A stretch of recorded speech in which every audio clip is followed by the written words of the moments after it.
Hi guys, welcome back to another video. I have 6 original Xbox games. I've got 1 Commodore Amiga game and just the 1 Japanese Dreamcast game. I'm really pleased to have the Japanese Dreamcast game. In fact, I'm really pleased to have them all. But the Dreamcast game, it's not a rare one, so don't get too excited for anyone who knows their imports. It's very much one of the cheaper ones, shall we say. But it looks pretty good from what I've seen.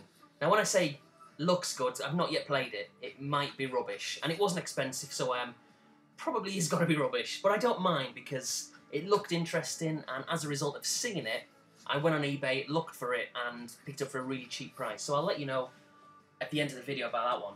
So firstly, like I say, I got, let me just check, 6 original Xbox games. Now, I've been buying a heck of a lot of original original American NTSC Xbox games, purely because they're really cheap. And, you know, admittedly, that whole quality over quantity thing kind of goes out the window for this format for me. Because they're really cheap, and it's worth spending $1 or $2 on a game, even if it's really bad. That's how I view it. You know, what's a dollar? It's like 70 pence. You just can't go wrong. Even if it's rubbish, you can always sell it and get your money back, or put it in a bundle and get your money back that way. So I don't mind. Now, as it happens, these 6 I've picked up, I don't think they're rubbish. I'm pretty pleased that I've got them. You know, they're all individual games that I bought. They didn't come in a bundle. So I don't really mind these ones, but I do know over time I am going to be buying a lot of rubbish Xbox games. But like I say, for the price, $1 or $2, I don't really care. So this collection of Xbox games is coming on quite strong now. There's quite a lot of them. But these 6 that I've got this time, first one up is a Dead or Alive 3. I don't really like the spine. I think that green, it looks a little bit rubbish. I don't know why. Really silly. I'm sure you all know what Dead or Alive 3 is, obviously just to beat 'em up. All boxed and complete, so no point showing you that. Even though I just did, but you know what I mean. So that's that one. Next one up is Air Force Delta Storm. Now, I saw on a website quite recently that this is apparently quite rare. But I'd question that, because I've seen a few of them on eBay, and they don't really go for a lot of money. So maybe it was rare, maybe it still is, but people don't realise. Not really sure. But yeah, kind of like a flight, it's sort of like a flight sim, if you like, but yeah, just a action-based kind of thing. Looks pretty good. Next one up is MotoGP, and I might as well show you the other one at the same time, which is MotoGP 2. Now, I really like these games, and I did used to love them when I originally had an Xbox. You know, back in, excuse me again, back in, when was it? I don't know, like 2002 or something. And I really liked them, I still really like them, but they are very strategic. If you're expecting just like an arcade racer, you know, hold the accelerator, go around the corner, then you're in for a shock, because it's not that kind of game at all. So yeah, very tactical, very strategic, and I'm going to need to drink it. Got my tea at arm's length. This should be renamed the Coffin Fit video. Maybe not. So yeah, MotoGP 1 and 2, really pleased to get these, and but I do know from experience, like I say, they're very difficult to play, and I know I can kind of look at it now and think, oh yeah, I'm really looking forward to playing that, but I know when I put them on, it's going to infuriate me, because it's hard to control. And the next 2 up is another series, and they're essential purchases, I feel, on the original Xbox. Surprised I didn't have them in the first place, given that I've got quite a lot of Xbox games, but it's Project Gotham 1 and Project Gotham 2. And if anyone wants to see the sides, I don't think they differ from the UK, maybe they do. They're upside down. So yeah, what more can be said? Really good racing games. Original, only on Xbox, a little logo at the top there, so exclusive to the Xbox console. Really pleased to have them. Let me just check, actually. Oh yeah, they do come with instructions. I know I said at the start they all do, but I just wanted to check.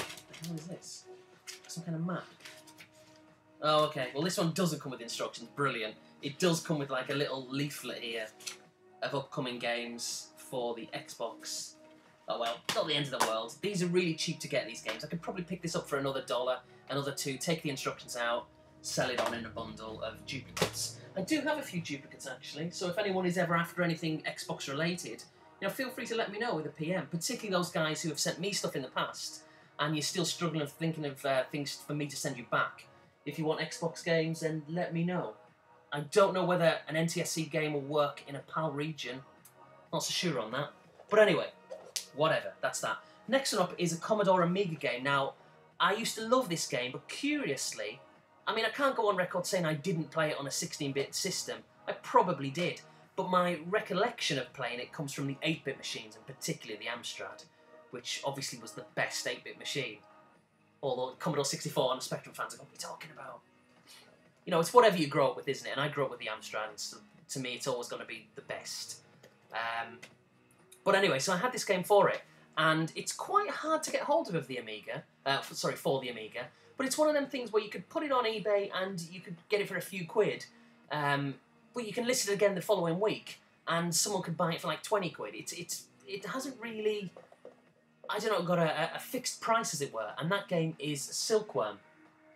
Now, weirdly for me, it doesn't come in like an old box or like a case as such. It's kind of like almost like a clamshelly sort of thing. I think Ash, that's Ash81B for you.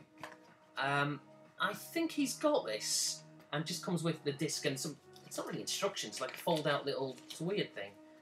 So, mate, if you've got Silkworm, or anyone else for that matter, if you've got Silkworm for the Amiga, is this the official box? I think it is, because it's not the first time I've seen these kind of cases. I mean, they are quite rare, as it were, or at least not the norm. But it just looks a little. It does look real and genuine, but it looks a bit different because obviously we're used to the big boxes, the cardboard boxes, or even like the budget cases. So, like I say, just to clarify, I have seen these before, so it's not as if I'm looking at it thinking, I've never seen one of these. I have seen these, and I know they are kind of genuine, but is this a genuine Silkworm game? I'm sure it is. I'm sure it is. It just looks a little different. But yeah, so really pleased to have that.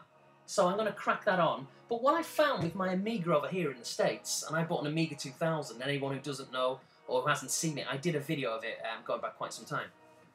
I don't know, 2 or 3 months, whenever it was. And I'm really pleased to have it. It's the big, massive Commodore Amiga with the, huge kind of desktop thing. It's essentially like a business Amiga, but it does play games. But what I found, and what I'm finding, is it doesn't play all games. Now, I'm getting games, admittedly, sent over from the UK, PAL games. Some work, some don't, and I'm thinking, is it because there's a region lockout? I know Retro Sofa did touch upon that a while ago in reply to one of my comments on my Amiga pickup video. He said it might be region lockout. Some are, some aren't. I don't know if that's the case, or whether some aren't working because they're old games, and the magnetic fields on the disc kind of just wears off. I don't know. So that's kind of annoying, because I'm finding some games working and some aren't, and it's a little bit frustrating. Anyway, last but not least is a Japanese Dreamcast game, and it's called Expandable.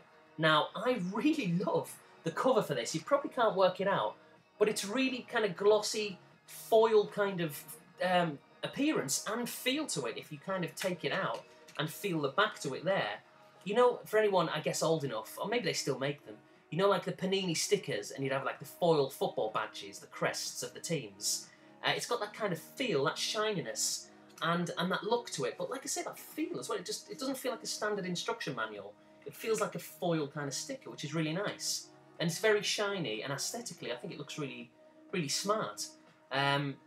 Somewhat ruined by the black on there. I think black on silver isn't the best choice, but I mean, yeah, I quite like that. But anyway, the game. Basically, I went onto YouTube, as we all do, clearly, and I put in something like underrated Japanese games or something, and this one came up. Now, obviously, underrated, it's very subjective, you know, we all like different things, and just because this person liked it doesn't mean to say I will, doesn't mean to say you will. But it looked interesting. It was like a shooter, like a sort of a side-scrolling, well, horizontal and vertical kind of shooter, similar to Loaded, if you like, with lots of kind of flashing lights and guns and explosions going off. And it looked pretty smart. And I went onto eBay. It doesn't look as if it's very rare at all, because I picked it up on a buy it now for $4.97 with free shipping.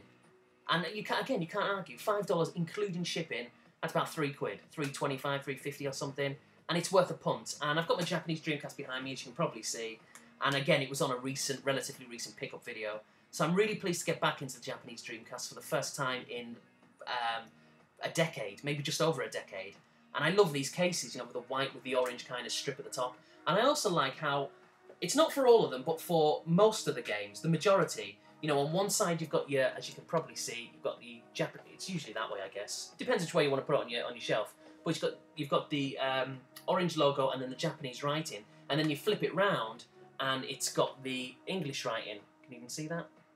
Which is quite nice. So if you've just got them all, if you've got hundreds of Japanese games all lined up, sometimes you'd look at it and you'd think, what the hell is the one I'm looking for? Unless you can speak Japanese. Flip it round, and obviously you can tell, presuming you can speak English. Or read English. Which I guess you can. So, yeah, really pleased to get that. It's another game for the Japanese Dreamcast, which is going to help me, you know, come on to import gaming a lot more, which I'm really excited about doing. Like I say, admittedly, it was $5, big deal. But I didn't just buy it because it's $5. You know, like I said, I looked on it. I looked for it on YouTube. It looked quite interesting, so then I went out and bought it. So in a way, it's kind of what I wanted. I didn't just randomly pick it up, as it were. So that's that. I stupidly went on a bit of a shopping spree the other day, I guess like I usually do. And, you know, some current-gen games, obviously, as they usually are, will be on the way. But for now, yeah, it's pretty retro, I guess. Yeah, pleased with that. So original Xbox, Amiga, Japanese Dreamcast. Thanks for watching. See you later.